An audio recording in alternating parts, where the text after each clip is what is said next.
When we look at the history of war in the 20th and 19th century, in the aftermath you often have these very progressive pieces of legislation, at the heart of which is the representation of the people.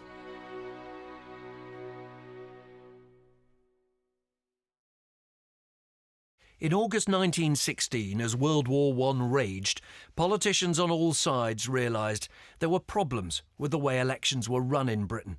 Under the laws of the day, many of the fighting men wouldn't be entitled to vote at all when they got back home. They'd be disqualified, as they hadn't been living in their constituencies for more than a year. Well, the voting system, of course, had gone awry during the war. There was a freeze on the register. There was a freeze, if you like, on party politics. Therefore, all sorts of changes had occurred during the war, people moving around the country to work in munitions factories and so on. And the effect of that was to create great turmoil. But the big reform comes with the enfranchisement of women and the step towards proper universal suffrage and gender equality when it comes to democracy. And this was a reflection of the remarkable contribution of women to the war effort. The 1918 Representation of the People Act scrapped the requirement that men needed to own property in order to get a vote. And it gave the vote to women for the first time, though only those aged over 30 who met certain minimum property qualifications. The issue of women's suffrage was still quite controversial. One of the more, to me, absurd points by the anti-suffragists was that women shouldn't have the vote because they didn't fight for their country. They weren't in the armed forces.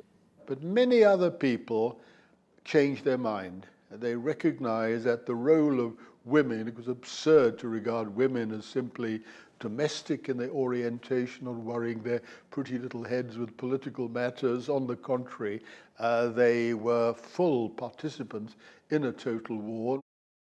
When voted on in the Houses of Parliament, the Act passed through with relatively little opposition.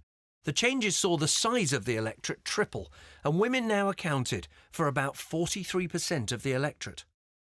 I think the reason the bill got this substantial majority was an acceptance of the reality surrounding it, and also a strong sense of debt and duty and honour to the women who had made such a remarkable contribution to the success of the British Empire in the war. And the thing about politicians is when they know the inevitable is going to happen, they like to get behind it quite quickly.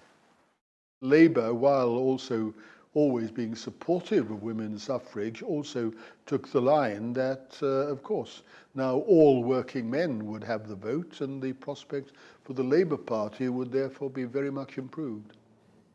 The war had created a real desire to create a society that was not just fit for returning heroes, but would recognise the contribution of women to the war effort. Increasing the democratic franchise marks a milestone in our long journey to our modern democracy.